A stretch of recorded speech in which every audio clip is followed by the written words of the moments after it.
Hello everyone, कैसे हो आप। आशा करता हूं सभी अच्छे होंगे और अच्छे से पढ़ाई कर रहे होंगे। गाइस, जैसा कि आपने थंबनेल और टाइटल में देखा, आज की इस वीडियो में हम बात करने वाले हैं रेस्पिरेटरी सिस्टम अर्थात श्वसन तंत्र के बारे में। गाइस, ये श्वसन तंत्र की 5वीं क्लास है और आज की इस वीडियो में हम पढ़ने वाले हैं श्वसन तंत्र से संबंधित बीमारियां। गाइस, श्वसन तंत्र से संबंधित जितनी भी बीमारियां हैं जो आपकी प्रतियोगी परीक्षाओं में पूछी जाती है, आज की इस वीडियो में हम उन्हीं बीमारियों के बारे में डिस्कस करने वाले हैं। गाइस, सेशन में बहुत मजा आने वाला है। मैं आपसे वादा करता हूं कि मैं आपको जितनी बीमारियां पढ़ाने वाला हूं इस क्लास में, वो सभी बीमारियां आपको इसी क्लास में याद हो जाएगी। बट साथियों, शर्त मेरी यह है कि आपको वीडियो शुरू से लेकर के एंड तक देखनी है। सेशन में बहुत मजा आने वाला है। तो फिर चलिए दोस्तों, देरी किस बात की, आज की क्लास स्टार्ट करते हैं। गाइस, रेस्पिरेटरी सिस्टम हम हेडिंग लगा लेते हैं, रेस्पिरेटरी सिस्टम अर्थात श्वसन तंत्र। क्या पढ़ने वाले हैं भी हम? श्वसन तंत्र से संबंधित महत्वपूर्ण बीमारियां।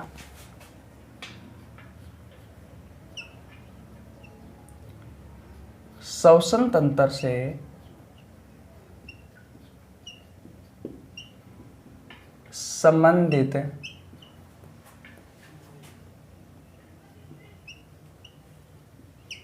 महत्वपूर्ण बीमारियां। साथियों, बीमारियां पढ़ने से पहले मैं आपको दो चीजों के बारे में बताने वाला हूं, जिसमें से एक है पैथोजन और एक है वेक्टर। अगर आपको पैथोजन और वेक्टर के बारे में पता है साथियों, तो आपको बीमारियां पढ़ना बहुत आसान हो जाएगा। देखिए भैया, नंबर 1 पर है पैथोजन। इसे हिंदी में कहा जाता है साथियों रोगजनक। और दूसरा है भैया वेक्टर, यानी कि वाहक। दोनों क्या होते हैं साथियों, इनके बारे में मैं आपको बता देता हूं। सबसे पहले हम समझते हैं कि पैथोजन क्या है। साथियों, पैथोजन की अगर मैं डेफिनेशन बात करूं तो साथियों, कोई सूक्ष्म जीव हमारे शरीर में आया और हमें संक्रमित कर गया। ध्यान से सुनना, कोई सूक्ष्म जीव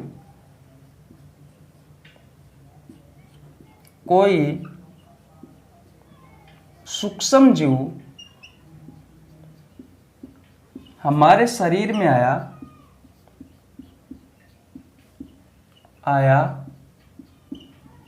और हमें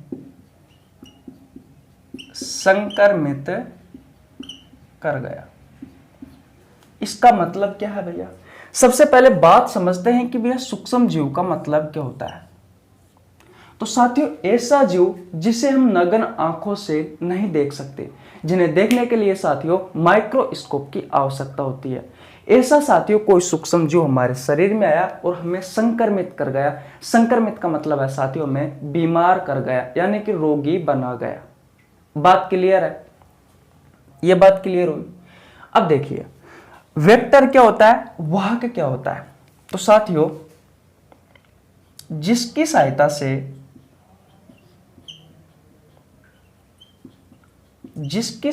से ये भैया पैथोजन, ये रोगजनक, पैथोजन यानी कि रोगजनक हमारे शरीर में आया, जिसके सहायता से साथियों ये पैथोजन, ये रोगजनक हमारे शरीर में आया, वो होता है साथियों हमारा वाहक। दोनों चीजें क्लियर है? अब आपको मैं एग्जांपल देता हूं बहुत अच्छा। सबसे पहले आप ये बताओ, कुत्ते के काटने से कौन सा रोग होता है?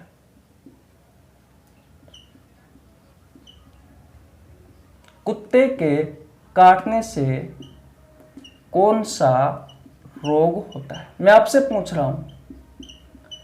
अगर आपको किसी को पता है तो कमेंट बॉक्स में बताओ, मैं बता देता हूं। साथियों, कुत्ते के काटने से होता है रेबीज रोग। कौन सा रोग होता है? रेबीज रोग।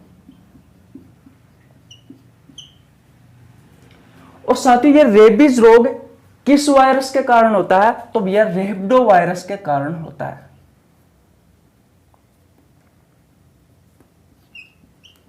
रेबडो वायरस के कारण होता है। किस वायरस के कारण होता है साथियों? रेबडो वायरस के कारण होता है। अब देखिए पैथोजन क्या है? कोई सूक्ष्म जीव हमारे शरीर में आया और हमें संक्रमित कर गया। सूक्ष्म जीव ऐसा जीव जिसे हम नग्न आंखों से नहीं देख सकते, जो बीमार कर सकता है, संक्रमित कर सकता है, जैसे कि बैक्टीरिया, वायरस, प्रोटोजोआ, फंगी यानी कि कवक, ये सभी सूक्ष्म जीव है साथियों। ये हमारे शरीर में आएंगे और हमें संक्रमित करके चले जाएंगे, वो है भैया पैथोजन, रोगजनक। तो भैया ये रेबडो क्या है? वायरस है। तो ये रेबडो क्या हो गया साथियों? ये रेबडो भैया पैथोजन हो गया। तो अगर कोई आपसे क्वेश्चन पूछे भैया कि रेबीज रोग का पैथोजन कौन सा है, यानी कि रोगजनक कौन सा है, तो आपको राइट आंसर करके आना है साथियों कि भैया रेबडो है, रेबडो वायरस है। और वाहक क्या है साथियों? ये वाहक जिसकी सहायता से पैथोजन हमारे शरीर में आया, भैया ये वायरस, ये पैथोजन, ये रेबडो वायरस किसकी सहायता से हमारे शरीर में आया? साथियों जब आपको कुत्ते ने काटा तब साथियों ये रेबडो वायरस हमारे शरीर में आया, क्योंकि लार में होता है भैया ये। जैसे ही कुत्ते ने आपको काटा ये रेबडो वायरस हमारे शरीर में चला गया। तो भैया यहां पर जो कुत्ता है, ये कुत्ता क्या है? ये कुत्ता भाई साहब आपका वेक्टर है, वाहक है। अब बताओ आपको क्या समझ में नहीं आया? अगर ये दोनों चीजें आपको समझ में आ गई साथियों, तो ये बताओ, सबसे पहले स्क्रीनशॉट ले लीजिए। ले लिया भैया स्क्रीनशॉट? तो कोई अगर आपसे क्वेश्चन पूछे कि भैया रेबीज रोग का पैथोजन कौन सा है, तो रेबडो वायरस। और रेबीज रोग का वाहक कौन सा है, तो भैया कुत्ता। पैथोजन और वाहक यानी कि रोगजनक और वाहक की कहानी आपको अच्छे से समझ में आ गई। क्या होता है साथियों पैथोजन? कोई सूक्ष्म जीव हमारे शरीर में आया और हमें संक्रमित कर गया, वो होता है साथियों पैथोजन यानी कि रोगजनक। जिसकी सहायता से पैथोजन हमारे शरीर में आया वो होता है साथियों वेक्टर यानी कि वाहक। आशा करता हूं साथियों ये कहानी आपको बहुत अच्छे से समझ में आ गई होगी। अगर ये कहानी आपको समझ में आ गई है तो भैया वीडियो को लाइक कर दीजिए। आपके छोटे भाई के लिए एक प्यारा सा कमेंट कर दीजिए। चैनल पर नए हैं तो चैनल को सब्सक्राइब कर लेना, बेल आइकन को प्रेस कर लेना, जिससे आपके पास हमारी वीडियो का नोटिफिकेशन टाइम टू टाइम पहुंच सके। अब भैया हम आगे चलते हैं। चलिए भैया आगे। ओके भैया मिटा देता हूं।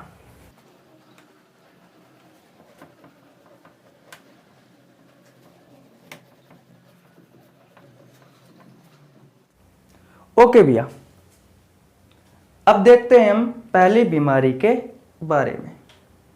पहली बीमारी कौन सी है भैया आपकी? पहली बीमारी हम पढ़ने वाले हैं श्वसन तंत्र से संबंधित टीबी। इस टीबी को हिंदी में कहा जाता है साथियों क्षय रोग, और इसकी फुल फॉर्म होती है साथियों ट्यूबरक्लोसिस। कौन सी बीमारी पढ़ने वाले हैं भैया? हम पहली टीबी पढ़ने वाले हैं, जिसकी फुल फॉर्म होती है साथियों ट्यूबरक्लोसिस, और इसे हिंदी में कहा जाता है क्षय रोग। ये साथियों श्वसन तंत्र से संबंधित बीमारी है। तो सबसे पहले आपको इसमें दो चीजें लिखनी है साथियों। वो दो चीजें कौन कौन सी लिखनी है कि यह सर्वाधिक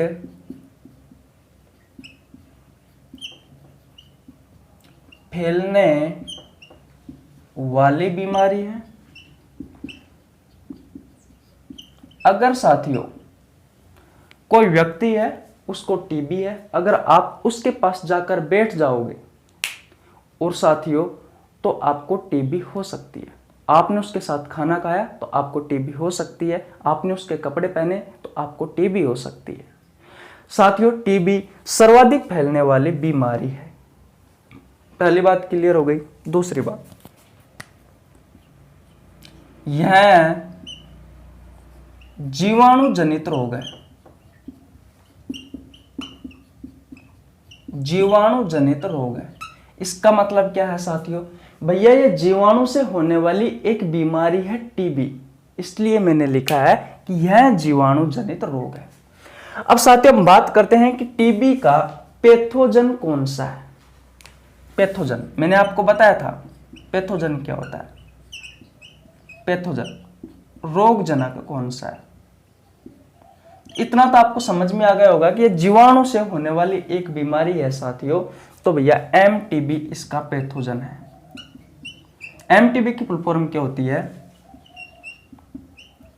माइक्रो बैक्टीरियम ट्यूबर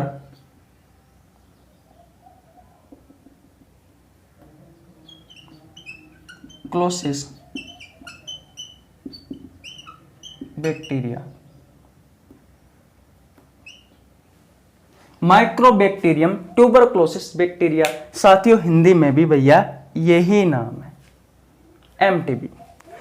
अगर कोई आपसे क्वेश्चन पूछे कि टीबी का पैथोजन कौन सा है, तो भैया एमटीबी है, माइक्रोबैक्टीरियम ट्यूबरक्लोसिस बैक्टीरिया। बात क्लियर है?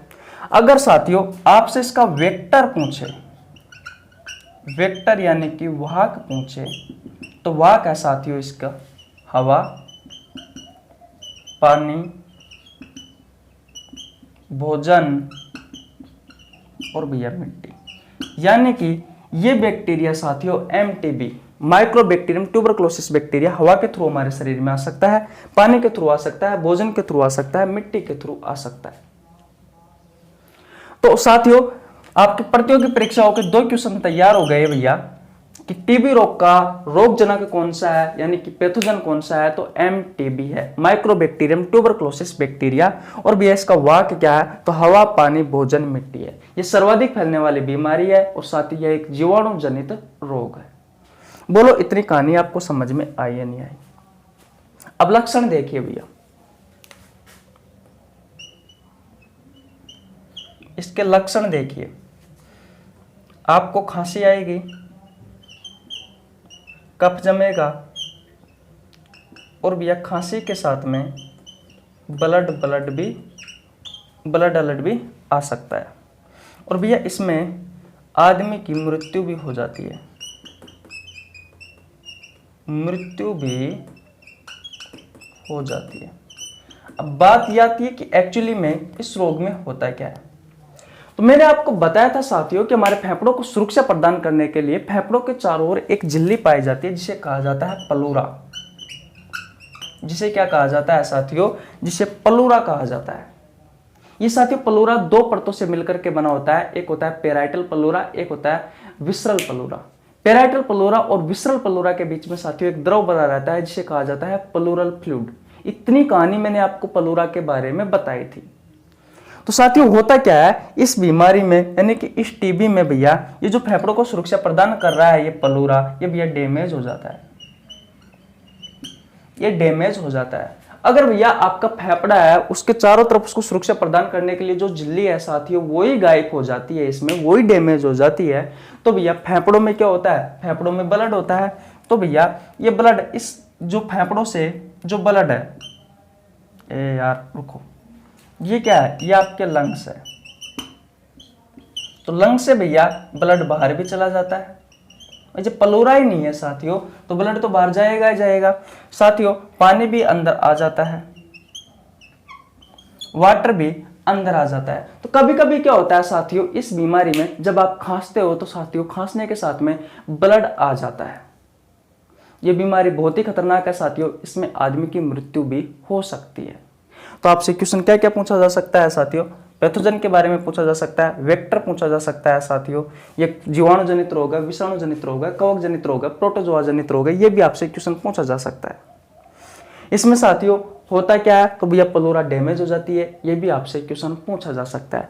साथियों इसका टीका भी आपसे पूछा जा सकता है, वैक्सीन, इसके टीके के बारे में भी पूछा जा सकता है। तो साथियों टीबी के लिए जो टीका लगाया जाता है वो लगाया जाता है साथियों BCG, bacillus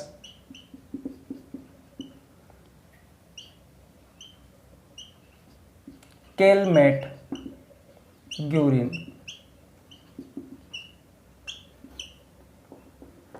bacillus Calmette Guérin यानी कि साथियों बीसीजी का टीका लगाया जाता है भैया टीबी रोग के लिए। तो यह है आपका पहला रोग। बोलो आपको समझ में आया या नहीं आया?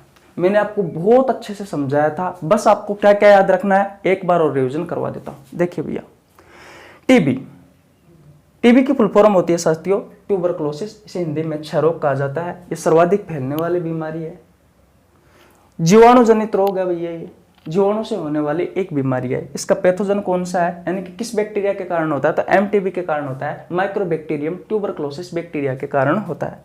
वह क्या है, तो साथियों हवा के थ्रू फैल सकता है, ये हमारे शरीर में हवा के थ्रू आ सकता है, हवा, पानी, भोजन, मिट्टी के थ्रू ये फैल सकता है। बात क्लियर है। लक्षण क्या है, खांसी आएगी, कफ जमेगी आपको, कफ नहीं कफ, खांसी के साथ में ब्लड आ सकता है, इसमें आपके आदमी की मृत्यु भी हो सकती है। इस बीमारी में क्या होता है साथियों, जो फेफड़ों को सुरक्षा प्रदान करने के लिए फेफड़ों के चारों ओर जो झिल्ली पाई जाती है प्लूरा, वो डैमेज हो जाती है। बात क्लियर है। जिससे क्या होता है साथियों, कभी कभी खांसी के साथ में फेफड़ों से ब्लड तो बाहर चला ही जाता है, तो खांसी के साथ में कभी कभी ब्लड आ जाता है। इसके लिए साथियों एक टीका लगाया जाता है, बीसीजी का टीका। यह अधिकांश आपके प्रतियोगी परीक्षाओं में पूछा जाता है। बोलो ये कहानी अगर आपको समझ में आ गई है तो भैया स्क्रीनशॉट ले लीजिए, और स्क्रीनशॉट ले लिया है तो आगे चले भैया, आगे मिटा दूं। ओके भैया, दूसरी बीमारी पढ़ते हैं।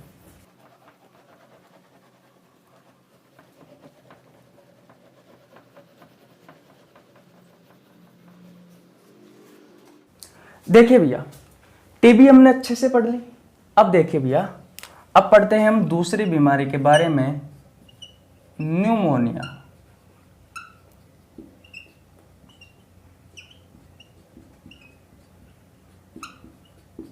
दूसरी बीमारी कौन सी है अभी हमारी, दूसरी बीमारी है दोस्तों न्यूमोनिया। कोई जानता है अभी न्यूमोनिया के बारे में, बताओ, आप में से कोई जानता है न्यूमोनिया के बारे में? ओके, इसमें देखिए क्या क्या लिखना है आपको। पहली चीज लिखनी है साथियों, यह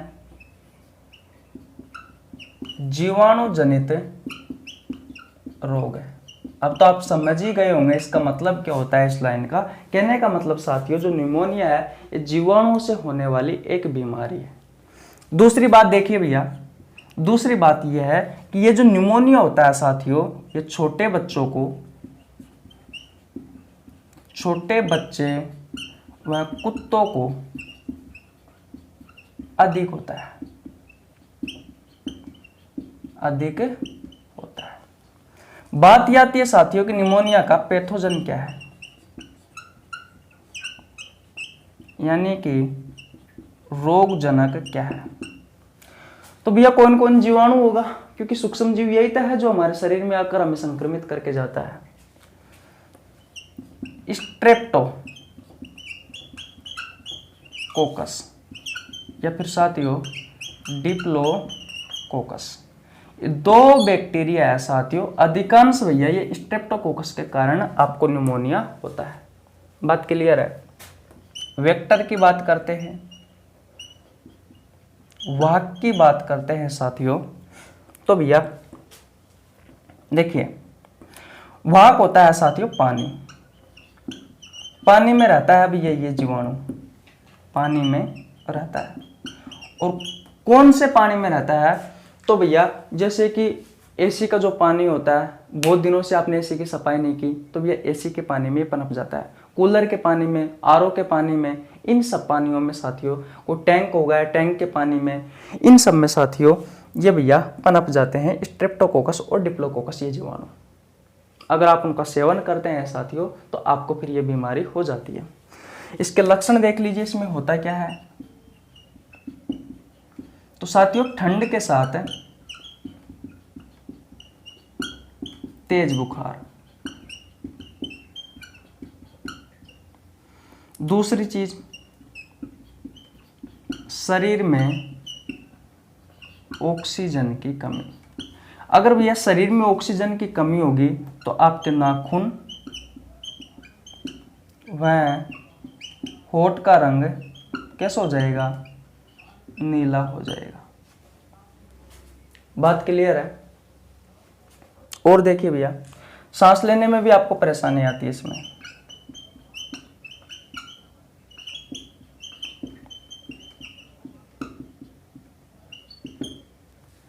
अब देखिए इसमें होता क्या है। तो साथियों मैंने आपको बताया था कि आपके जो फेफड़े होते हैं इन फेफड़ों की जो कोशिका होती है उसका नाम क्या है? बहुत अच्छे से बताया था। तो उसका नाम है साथियों एल्वियोली। इसे हिंदी में कहा जाता है कूपिका।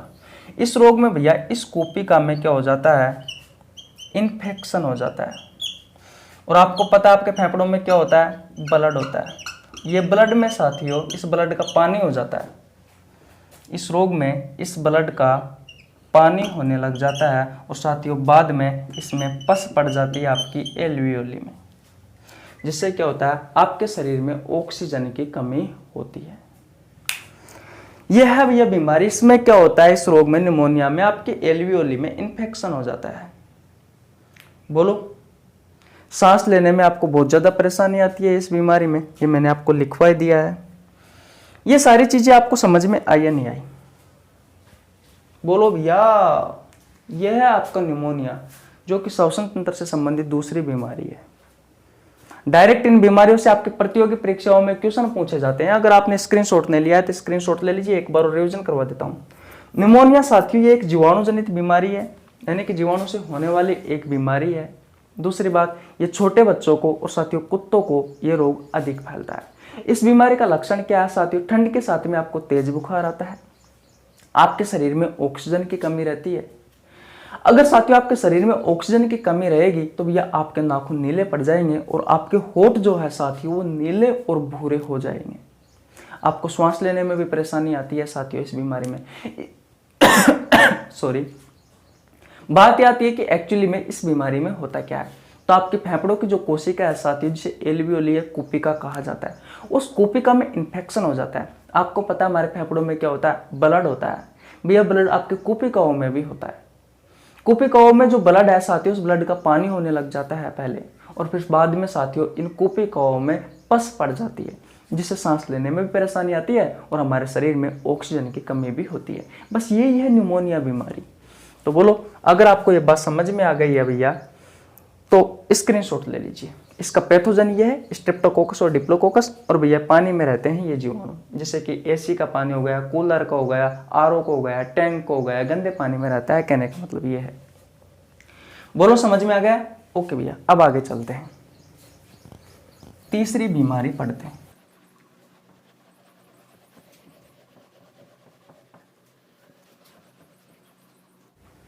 अब देखिए भैया, एक साथ हम 3 बीमारियों के बारे में पढ़ेंगे। पहली है यूपनिया।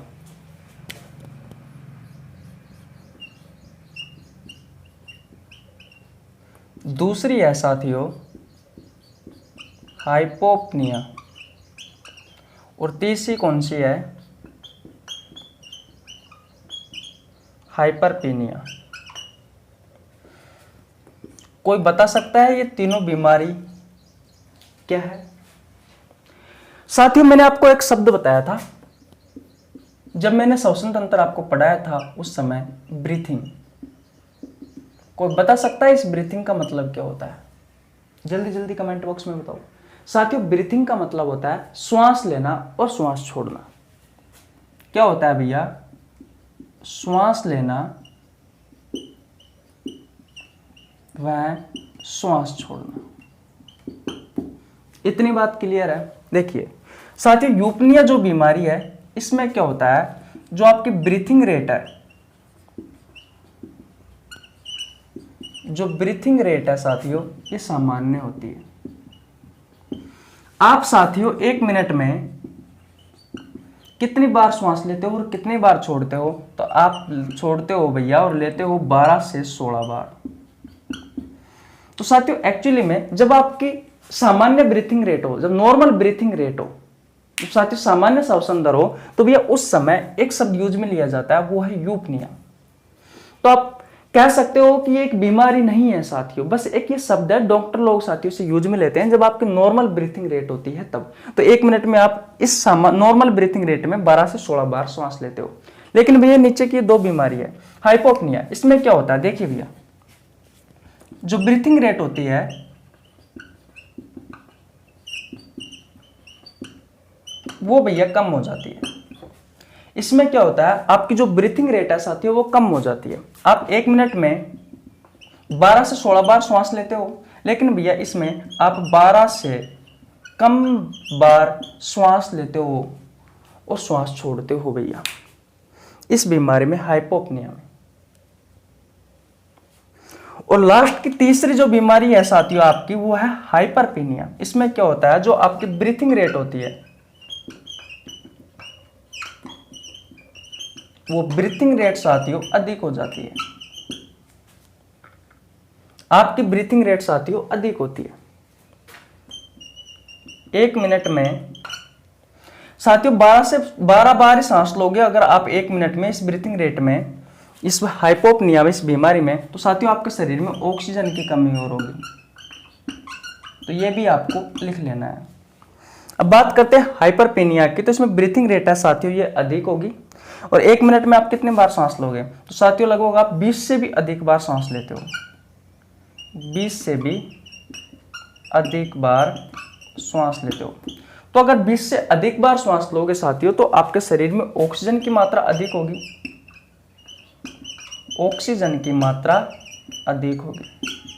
अगर भैया आपके शरीर में ऑक्सीजन की मात्रा अधिक होगी, तो साथियों ग्लूकोज भी तो अधिक ही टूटेगा। ग्लूकोज भी अधिक टूटेगा। अब कैसे टूटता है ये तो मैं आपको पहले पढ़ा चुका, दोबारा थोड़ी ना बताऊंगा। कोशिकाओं के पास जो ग्लूकोज होता है साथियों, उसे ऑक्सीजन ही तो तोड़ता है। तो भैया ऑक्सीजन की मात्रा अगर हमारे शरीर में अधिक हुई तो ग्लूकोज भी अधिक टूटेगा। तो साथियों इस बीमारी में आपके शरीर में ग्लूकोज की कमी होती है। तो इस बीमारी में ग्लूकोज की क्या होती है साथियों, कमी होती है। बताओ आपको ये तीनों बीमारी समझ में आई या नहीं आई? एक्चुअली में पहली बीमारी नहीं है, यूपनिया कोई बीमारी नहीं है।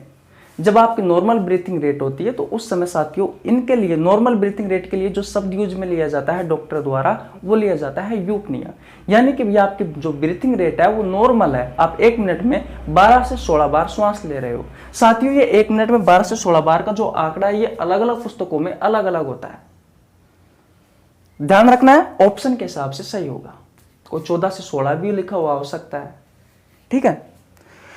तो यूपनिया आपको समझ में आ गया। अब बात करते हैं साथियों हाइपोपेनिया की। तो इसमें क्या होता है, आपकी जो ब्रीथिंग रेट है साथियों वो कम हो जाती है। श्वास लेना और श्वास छोड़ने की जो दर है साथियों वो आपकी कम हो जाती है, लगभग 12 से भी कम हो जाती है। तो इस स्थिति में क्या होता है, आपके शरीर में ऑक्सीजन की कमी हो जाती है। बात क्लियर है? तो आपको हाइपोपेनिया समझ में आ गया। अब बात करते हैं साथियों हाइपरपेनिया। तो हाइपरपेनिया में क्या होता है, आपकी जो ब्रीथिंग रेट है साथियों वो बढ़ जाती है। यानी कि आप 20 से अधिक बार श्वास लेते हो 1 मिनट में, जिससे क्या होता है आपके शरीर में ऑक्सीजन की मात्रा अधिक हो जाती है। अरे भैया अगर हमारे शरीर में ऑक्सीजन की मात्रा अधिक होगी तो ग्लूकोज भी तो अधिक ही टूटेगा। अगर ग्लूकोज अधिक टूटेगा तो हमारे शरीर में ग्लूकोज की तो कमी आएगी ही आएगी। ये है भैया आपकी तीनों बीमारियां। अगर आपने स्क्रीनशॉट ले लिया है तो स्क्रीनशॉट ले लीजिए, फिर हम आगे चलते हैं। चले आगे, ओके मिटा देता हूं।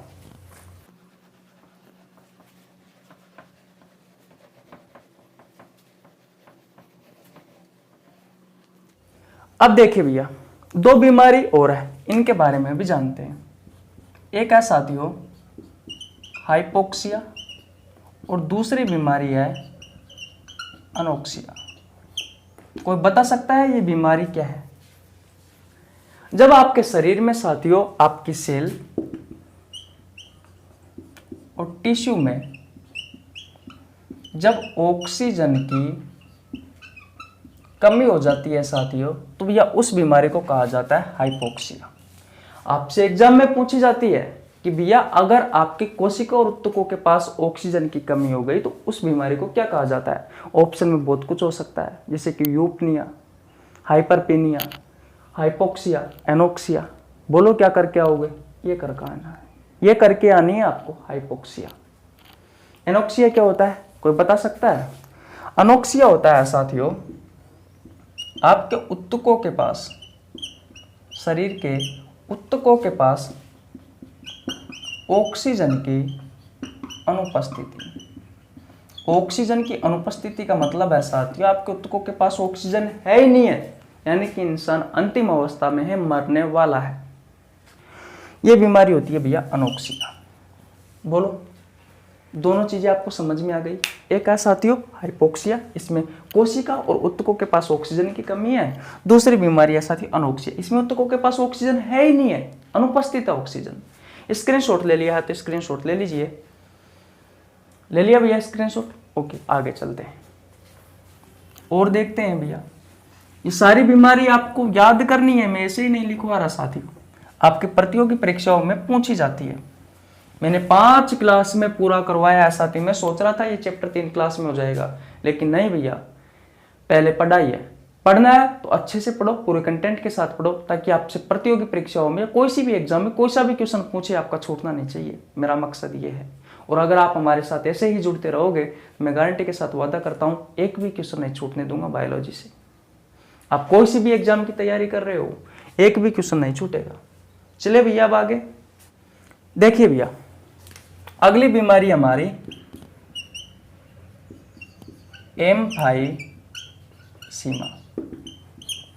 एम्फाइसीमा। इस बीमारी में क्या होता है साथियों, मैं आप पहले डायग्राम बना देता हूं। ये क्या आपकी विंड पाइप है। विंड पाइप आपको पता है ऐसे विभाजित रहती है, और विंड पाइप का पहला विभाजन क्या कहलाता है साथियों, ब्रोंकाई कहलाता है। फिर साथियों आगे भी छोटे छोटे भागों में बटी हुई होती है, और इस संरचना को क्या कहा जाता है, ब्रोंकिओल्स कहा जाता है। और फिर साथियों लास्ट में अंगूर के समान कुछ ऐसी संरचना, जैसे अंगूर के गुच्छे में लटकी हुई रहती है, ऐसे ही साथियों ये संरचना लटकी होती है, और इसे कहा जाता है एल्विओली। ये मैंने आपको बहुत डिटेल में पढ़ाया था। ये क्या है, आपके लंग्स है, ये आपका दायां फेफड़ा है, और भैया ये आपका बायां फेफड़ा है, यहाँ पर आपका हृदय होता है। तो एक्चुअली में साथियों एम्फाइसीमा इस बीमारी में क्या होता है कि जो ब्रोंकाई और जो ब्रोंकियोल्स होता है, ये साथियों सिकुड़ जाते हैं। तो मैं लिख सकता हूं इसमें ब्रोंकाई व ब्रोंकिओल्स में सिकुड़न आ जाती है। और साथियों ऐसा क्यों होता है, जब आप तंबाकू, धूम्रपान लिख देता हूं, स्मोकिंग का अधिक सेवन करते हैं। जब आप साथियों स्मोकिंग का, धूम्रपान का अधिक सेवन करते हैं, उस स्थिति में होता क्या है साथियों, आपकी जो ब्रोंकाई और साथियों जो ब्रोंकियोल्स है, इसमें सिकुड़न पैदा हो जाती है। एक नली होती है साथियों, इसमें सिकुड़ जाती है ये नली, ब्रोंकाई और ब्रोंकियोल्स। साथियों इसकी जो सेकेंडरी स्टेज है साथियों, उसे कहा जाता है ब्रोंकिटस। क्या कहा जाता है, ब्रोंकिटस कहा जाता है। इसमें साथियों यही बीमारी है। इस बीमारी में क्या होता है, आपको श्वास लेने में परेशानी आती है, क्योंकि भैया ये जो नली है ब्रोंकाई और ब्रोंकिटस ये सिकुड़ गई है, तो श्वास लेने में परेशानी तो आएगी ही आएगी,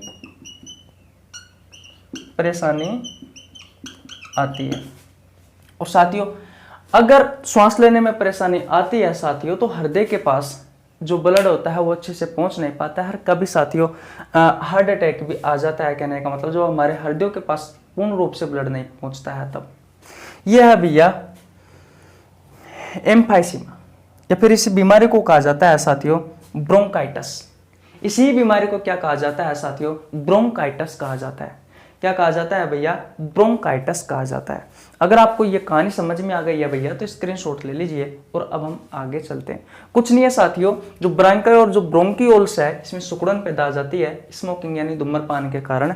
और साथियों इसी की जो दूसरी अवस्था होती है, सेकंड स्टेज होती है, उसे ब्रोंकाइटिस कहा जाता है। आपको श्वास लेने में परेशानी होती है, जिससे क्या है कि हमारे जो फेफड़े हैं, उन फेफड़ों में जो ब्लड है, वो ब्लड साथियों हमारे हृदय के पास पूर्ण रूप से नहीं पहुंच पाता है, जिससे आपको हार्ट अटैक होकर आपकी मृत्यु भी हो जाती है। इस बीमारी में बहुत ही खतरनाक मानी जाती है। ओके भैया, चलो मिटा दूं, ठीक है। और देखिए इससे संबंधित कौन कौन सी बीमारियां हैं।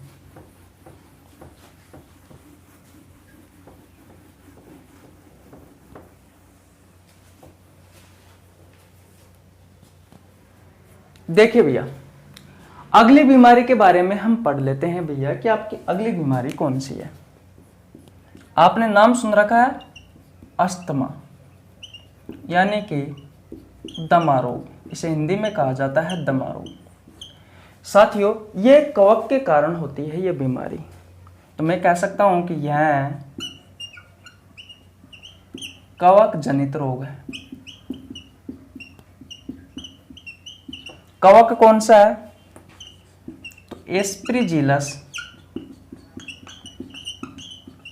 फ्यूमिगेटस। एस्परजिलस फ्यूमिगेटस, स्पेलिंग में मिस्टेक हो सकती है साथियों। एस्परजिलस फ्यूमिगेटस एक कवक है भैया, और इसी कवक के कारण आपको ये बीमारी होती है। बात ये आती है साथियों कि ये एस्परजिलस, ये फ्यूमिगेटस, ये जो कवक है साथियों, रहता कहाँ है? तो भैया ये रहता है हवा में। तो दो चीजें आपको यहां से समझ में आई। अगर कोई पूछे कि अस्थमा यानी कि दमा रोग का रोग जनक कौन सा है, पैथोजन कौन सा है, तो भैया एस्परजिलस फ्यूमिगेटस है। और वेक्टर कौन सा है, वाहक कौन सा है, तो भैया हवा है। हवा के थ्रू ही तो आता है साथ ही एस्परजिलस फ्यूमिगेटस, ये कवक हमारे बॉडी में।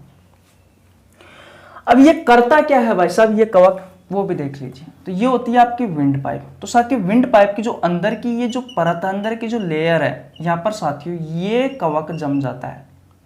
और जमने से क्या होता है साथियों, तो आपको श्वास लेने में और भैया श्वास छोड़ने में परेशानी आती है। मैं कह सकता हूं साथियों कि आपकी जो विंड पाइप है, ये विंड पाइप साथियों ब्लॉक हो जाती है इस बीमारी में। आपके शरीर में भैया ऑक्सीजन की कमी रहती है। आपके शरीर में भैया ऑक्सीजन की कमी रहती है साथियों। जो ब्रोंकाई होती है वो साथियों इस बीमारी में सिकुड़ जाती है। एक्चुअली में होता क्या है, ये विंड पाइप है भैया, ये क्या है, विंड पाइप है। अगर ये अंदर की तरफ से साथियों ब्लॉक हो जाएगी तो हमें सांस लेने में और सांस छोड़ने में परेशानी आएगी, तो हम जोर जोर से सांस लेंगे कुछ इस तरीके से। तो होता क्या है साथियों कि ये जो ब्रोंकाई है, ये विंड पाइप आगे जाके दो भागों में बटी हुई होती है। उस रचना को कहा जाता है ब्रोंकाई। मैंने आपको अच्छे से पढ़ाया था। ये ब्रोंकाई साथियों सिकुड़ जाती है इस बीमारी में, तो आपको ये भी ध्यान रखना है। ये अभी है इस बीमारी के लक्षण। और क्या होता है साथियों, ये बीमारी किसी एलर्जी के कारण भी हो सकती है। जैसे कि किसी को धूल मिट्टी के कणों से एलर्जी है तो आपको अस्थमा हो सकता है। जैसे को कोई प्रदूषित पदार्थ है उनसे एलर्जी है तो आपको तब भी आपको ये बीमारी हो सकती है, अस्थमा। इसके अलावा साथियों और मैं बात करूं तो जैसे कि पेट्रोल, डीजल, केरोसिन, इनके कणों से साथियों किसी व्यक्ति को एलर्जी होती है, किसी को सिगरेट के धुएं से एलर्जी होती है, तब भी साथियों आपको उस एलर्जी के कारण भी आपको ये बीमारी हो सकती है। तो बोलो, ये चीज समझ में है अस्थमा के बारे में। ये कवक जनित रोग है। कवक का नाम क्या है, एस्परजिलस फ्यूमिगेटस है। ये हवा के थ्रू साथियों ये कवक हमारे शरीर में पहुंचता है और साथ ही विंड पाइप में आकर के, विंड पाइप की जो अंदर की परत होती है साथियों उसमें आकर के ये जम जाता है भैया एस्परजिलस फ्यूमिगेटस, जिससे आपकी वायु नलिका होती है, जो विंड पाइप होता है, जो ट्रेकिया होता है, वो ब्लॉक हो जाती है। आपको श्वास लेने और छोड़ने में परेशानी आती है और साथियों आपके शरीर में ऑक्सीजन की कमी होती है। और इस बीमारी में जो ब्रोंकाई होता है साथियों, जो ब्रोंकाई होती है वो ब्रोंकाई भी सिकुड़ जाती है, उसमें कॉन्ट्रैक्शन आ जाता है। बोलो, ये कहानी आपको समझ में आई या नहीं आई? अगर समझ में आ गई है तो ये बताओ, तो मैं मिटा दूं भैया? ओके भैया।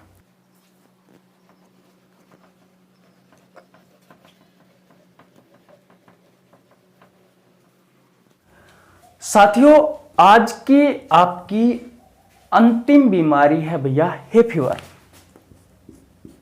जो कि श्वसन तंत्र से संबंधित है।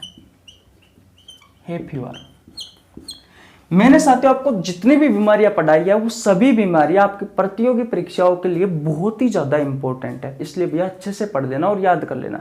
अगर एक बार में आपको वीडियो समझ में नहीं आता है तो 2 बार देख लेना। लेकिन मुझे ऐसा लगता है कि जिस तरीके से मेरी लैंग्वेज है, जिस तरीके से मैं समझाता हूं, तो आपको जरूरत नहीं पड़ती होगी साथियों 2 बार पढ़ने की। आपको एक बार में अच्छे से समझ में आ जाता होगा। देखिए भैया, हे फीवर की बात करते हैं हम। इसमें क्या होता है, आपकी जो नोजल कैविटी होती है, आप जानते हो नोजल कैविटी। जब मैंने साथियों नोज के बारे में आपको नाक के बारे में पढ़ाया था, उस समय भाई साहब मैंने आपको इस नोजल कैविटी के बारे में पढ़ाया था। हमारी नाक में जो खाली जगह होती है साथियों, उसे कहा जाता है नोजल कैविटी। हिंदी में कहा जाता है नाक की गुहा, नाक की गुहा। और साथियों इस नोजल कैविटी में, इस बीमारी में इन्फेक्शन हो जाता है। क्या हो जाता है? इन्फेक्शन हो जाता है। अब बात यह आती है साथियों कि आपके नोजल कैविटी में, इस बीमारी में जो इन्फेक्शन होता है वो किससे होता है? तो नंबर 1 पर आप लिख सकते हो कि साथियों जो छोटे मोटे कीड़े मकोड़े हैं, छोटे मोटे जो कीड़े मकोड़े हैं उनसे हो जाता है। दूसरा इन्फेक्शन किससे होता है? तो आपके घर में जो पालतू जानवर है, जैसे कि कुत्ता है, बिल्ली है, गाय है, भैंस है, तो आप कभी कभी कुछ न कुछ लेके आपकी गाय भैंसों को आपके हाथ चटाते हो, तो उसकी लार अगर आपके हाथ में लग गई और अगर आपने हमारी नाक के पास में उसकी लार को ले आए, तो उस लार से भी, उस सलाइवा से भी साथियों आपकी नोजल कैविटी में इन्फेक्शन हो सकता है। बात क्लियर है? नंबर 3 पर बात करते हैं साथियों परागकण की। बात यह आती है साथियों कि परागकण है क्या? तो साथियों पेड़ पौधों में रिप्रोडक्टिव सिस्टम का एक हिस्सा है ये परागकण। बात क्लियर है? ये भैया जो फूल होते हैं उन फूलों पर होता है ये परागकण। तो अगर आपने किसी फूल को सूंघा तो साथियों परागकण हमारी नाक में चले गए और भैया इससे आपकी नोजल कैविटी में इन्फेक्शन हो गया। अब देखिए इससे होता क्या है, तो लक्षण देख लीजिए। तो आपको इस बीमारी में छींक आती है, तेज बुखार आता है, आंख व नाक से पानी बहता है। और क्या क्या होता है भाई साहब? और देखिए, और साथियों आपकी जो स्मेल लेने की जो क्षमता है, मैंने आपको बताया था इसमें साथियों स्मेल नहीं आती है।